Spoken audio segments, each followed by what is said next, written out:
끊겨서 이어서 가겠습니다.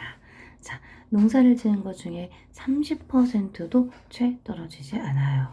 그 후로 죽겠다, 못 살겠다 하는 소리가 중이 연불하듯이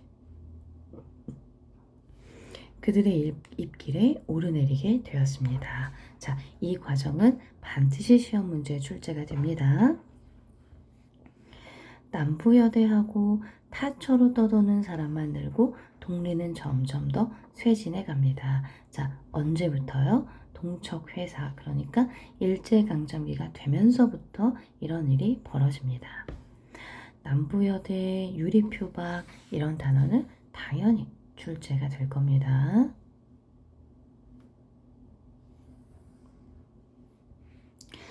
지금으로부터 9년 전에 그가 17살이 되던 해에 그의 나이는 실상 26이었습니다.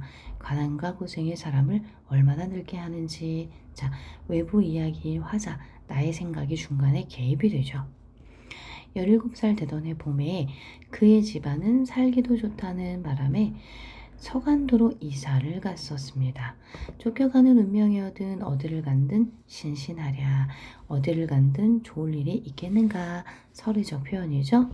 비옥한 전야도 그들을 위해서 열릴 리가 없었습니다. 조금 좋은 땅은 먼저 가니가 모조리 차지했고 황무지는 비록 많다 하지만 당도하던 날 아침부터 아침거리 저녁거리 걱정이라 무슨 행세로 1년이라는 장구한 세월을 먹고 익어가며 거친 땅을 풀 수 있으랴. 즉 이렇게 비옥한 땅은 없어도 황무지가 있기는 하지만 황무지를 일구어서 이 농작물을 거둘 수 있을 때까지 그 1년을 버틸 수 있는 이 여력도 안 되는 겁니다. 남의 미천 얻어 농사 짓고 보니 가을이 되어서 오는 건 빈 주먹뿐이었다. 자, 비유적인 표현인데요. 남는 게 하나도 없습니다. 2년 동안 사는 게 아니라 억지로 버텨갈 때 아버지는 우연히 병을 얻어 타국의 외로운 혼이 되고 말았다. 돌아가셨고요. 자, 아버지가 돌아가시고 19살밖에 안 된 그가 홀어머니를 모시고 악으로 모진 목숨을 이어가던 중에 4년이 묻되 영양 부족한 몸으로 심한 노동에 지친 탓으로 어머니 또한 죽고 말았습니다. 자, 과거의 사건을 요약적으로 제시했다. 제가 요약적 사건 제시에 대해서는 말씀드렸죠. 대화가 아니라 서술 중심이고 시간에 비약이 있고 사건을 중심으로 서술하면 이게 요약적 제시다 라고 말씀드렸습니다. 모친 거정 돌아가셨구마. 돌아가실 때는 흰죽 한 모금도 못 자셨구마 하고 이야기하던 이는 문득 말을 끊는다. 그의 눈이 번들번들함은 눈물이 쏟아졌습니다. 나는 무엇이라 위로할 말을 몰랐다. 자, 여기서 시점을 한번 정리할게요. 자, 요 내용까지는 상황의 모든 것을 알고 전달하는 아까 말씀드렸듯이 전지혁 작가 시점이 되고요. 다시 잠시 외화로 살짝 돌아와서 1인칭 서술자 1인칭 관찰자 시점으로 다시 끼어들었다가 또다시 이야기로 돌아가고 이런 구성이 됩니다. 복잡하게 생각하실 필요는 없어요. 외화와 내화를 왔다 갔다 하는 구조다라고 이해하시면 됩니다. 한동안 머문머문있다 나는 차를 탈 때 친구들이 사준 정종 병마개를 빼었습니다. 자, 여기에는 그 사람을 위로하고 싶다라는 나의 마음이 담겨 있다는 걸 알 수 있어요. 찻잔에 부어서 그도 마시고 나도 마셨다. 악착한 운명이 던져준 깊은 슬픔을 술로 녹이려는 듯 연거푸 5잔을 마신 그는 다시 말을 이었다. 이제 다시 내화로 돌아오겠죠. 그는 부모가 잃은 땅에 오래 머물기 싫어서 신의 주로 안동형으로 품을 팔다 일본으로 갑니다. 구주탄광에 있어도 보고 그 다음에 대판 철공장에 몸을 담가도 보고 벌이는 조금 나았으나 그러니까 벌이가 나쁘진 않았어요. 그런데 외롭고 젊은 몸이 자연히 방탕해집니다. 돈은 안 모이고 우람한 채 맞아서 한 곳에 주접을 하고 있을 수가 없었습니다. 화돈하고 고구이 그립기도 해서 훌쩍 뛰어나왔다가 오래간만에 고향을 둘러보고 대구 근처에 있는 곳이었죠. 거기에서 지금 서울로 올라가는 길입니다. 고향에 가시니 반가운 사람이 있습니까? 나는 탄식하였다. 반가운 사람이 다 모여 고향이 통 없어졌더만. 그렇겠죠. 9년 동안 퍽 편했겠죠. 변하고 뭐하고 간에 아무것도 없더만. 집도 없고 사람도 없고 개 한 마리도 얼씬을 않더만. 아주 폐동이 되었단 말씀이요? 그렇구만. 무너지다가 단만절비하게 남았더만. 우리 살던 집도 터도 안 남았는겨. 하고 그는 짜는 듯이 목이 높아졌다. 그의 심리를 직접 이야기할 수 없기 때문에 그의 어떤 톤의 변화 이런 걸 간접적으로 전달하죠.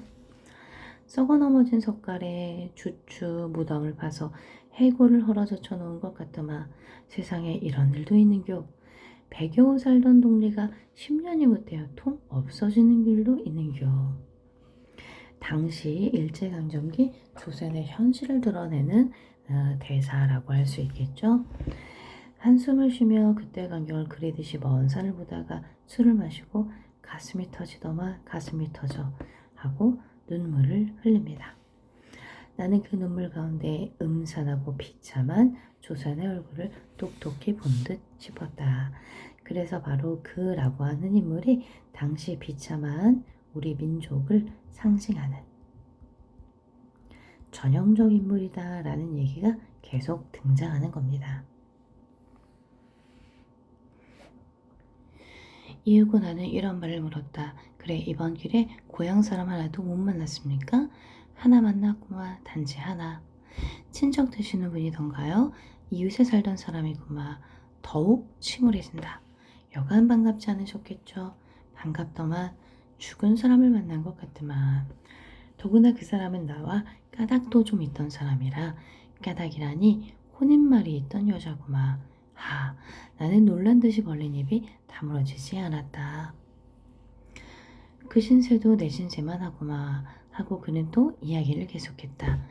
그 여자는 자기보다 나이가 2살 위였는데 한 이웃에 사는 탓으로 같이 놀기도 하고 싸우기도 하며 자라났었다. 그가 14~15살부터 그들 부모 사이에 혼인말이 있었고 그도 어린 나이에 매우 탐탁하게 생각하였다. 자, 여기서도 마찬가지인데요. 지금 이렇게 1인칭 관찰자 시점의 외화에서 다시 내화로 쑥 들어오는 그런 방식이에요. 이렇게 중간중간에 나오는 다 어휘들은 제가 여기까지는 설명을 하지 않고 현장에서 암기만 점검을 하겠습니다. 그런데 그 처녀가 17살을 되던 해에 그 처녀의 사정 또한 당연히 디테일한 줄거리로 많이 출제가 됩니다.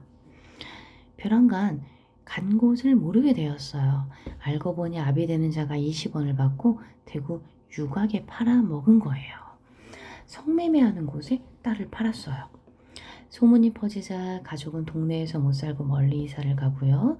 그 후로는 피차 한번 만나보지 못하게 됩니다. 빈터만 남은 고향을 구경하고 돌아오는 길에 읍내에서 그 아내가 될 뻔한 댁과 마주하게 되었습니다. 처녀는 어떤 일본 사람 집에서 아이를 보고 있었어요. 권녀는 그녀는 이란 뜻입니다. 20원에 몸값을 받고 10년을 두고 갚았는데 세상에 그래도 주인에게 빚이 60원이나 더 남아 있었어요. 20원의 몸값을 10년을 갖고 60원이나 남았습니다.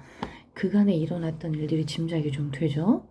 몹쓸 병에 들고 나이 들어 산송장이 되니까 주인 되는 자가 특별히 빚을 탕감해 주고 작년 가을에나 놓아준 것이었다. 그녀도 자기와 같이 10년 동안 그리던 고향을 찾아오니 집도 없고 부모도 없고 쓸쓸한 돌무더기만 눈물을 자아낼 뿐이었다. 하루해를 울어보내고 읍내로 들어와 돌아다니다 10년 동안에 한마디 두마디 배워두었던 일본만 덕택으로 그 일본 측에 있게 된 것이었다. 암만 사람이 변하기로 어찌 그렇게 변하는겨. 숱 많던 머리가 훌렁 다 벗어졌더만. 눈은 푹 들어가고 이들이들하던 얼굴빛도 마치 유산을 끼얹은 듯 하더만.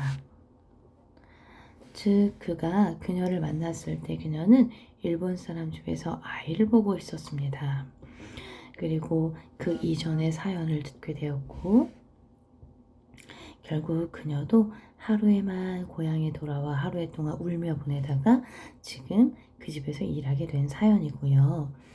그녀의 모습을 보고 너무 충격을 받았어요. 겉모습을 통해 그녀가 얼마나 고생하며 살았는지를 알 수 있었습니다. 서로 붙들고 많이 우셨겠죠. 눈물도 안 나오더만 둘이서 정종만 한 10병을 따라 마시고 헤어졌구만. 가슴을 짜는 듯 괴로운 한숨을 쉬더니 지난 슬픔이 새록새록 자아내 마음에 새기기에 지쳤음이더라. 이야기를 다 하면 뭘 하는겨. 쓸쓸하게 입을 다물고 참혹한 사람살이 듣기에 쓴 눈물이 났습니다. 우리 술이나 마저 먹읍시다.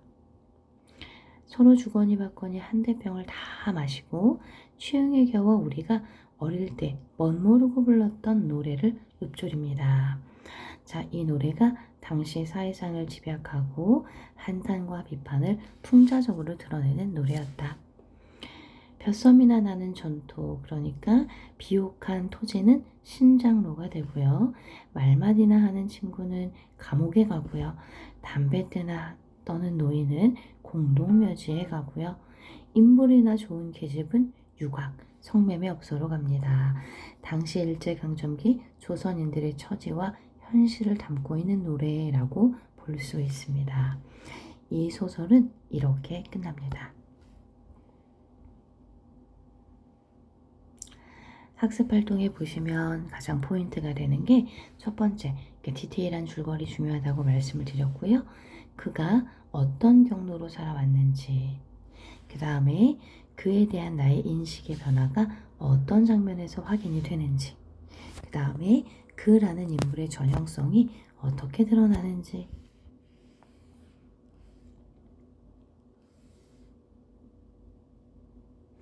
1인칭 관찰자 시점을 통해서 또 액자식 구성을 통해서 그 다음에 결말 처리 노래가 삽입됨으로써 어떤 효과가 있는지, 자, 이 부분은 여러분들이 굉장히 집중적으로 암기에 가깝게 다 공부하셔야 하는 내용입니다.